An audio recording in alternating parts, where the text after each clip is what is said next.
In a 12-minute speech, Vladimir Putin addressed Russia's top military leadership with a message aimed well beyond the room.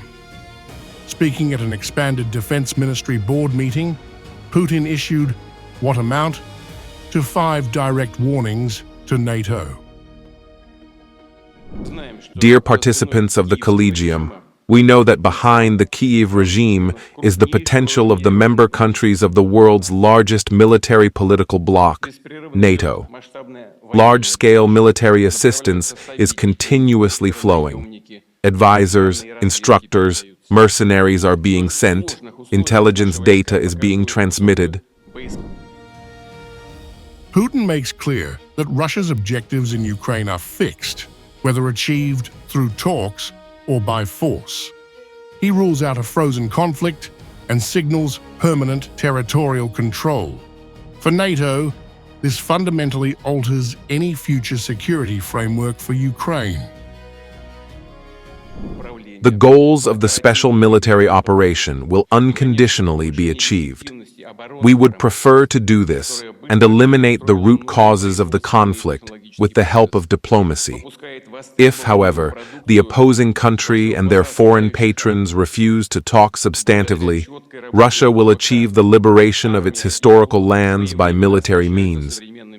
The task of creating and expanding a buffer security zone will also be consistently solved. Putin then shifts to nuclear deterrence, presenting it as the backbone of Russia's long-term security. He signals that new systems are designed to bypass existing missile defenses and lock in strategic parity for decades.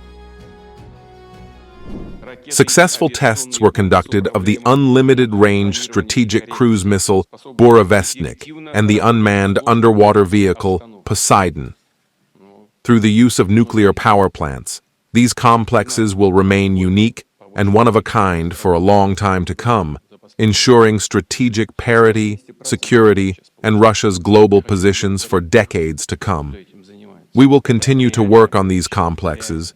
We will continue to refine them, improve them, enhance them, but they already exist. Putin's most immediate warning is operational. He confirms Oreshnik, Russia's hypersonic missile system, is moving into full combat duty after already being used in battle. For NATO, this directly impacts planning for bases, command centers, and critical infrastructure. By the end of the year, the medium-range missile complex with the hypersonic missile Oreshnik will also be put on combat duty. Last November, its combat use was conducted for the first time. Putin then widens the battlefield to space, accusing NATO of deploying weapons beyond Earth and outlining Russia's plans to strengthen its own orbital military capabilities. This directly targets a domain NATO relies on for communications, intelligence, and navigation. Today, we see that the geopolitical situation in the world continues to remain tense, and in a number of regions it is becoming simply critical. NATO countries are actively building up and modernizing offensive forces, creating and deploying new types of weapons, including in outer space. It is important to equip the orbital grouping with new generation spacecraft. As a result, the troops should receive high-speed and protected communication channels. The quality of their provision with intelligence information and accurate navigation data will increase. Putin's final warning is about definition. By portraying NATO support as direct participation, he lowers the threshold between proxy war and direct confrontation. This reframing carries the highest escalation risk. I have already said repeatedly, this is a lie, nonsense, simply nonsense about some imaginary Russian threat to European countries, but this is being done quite deliberately.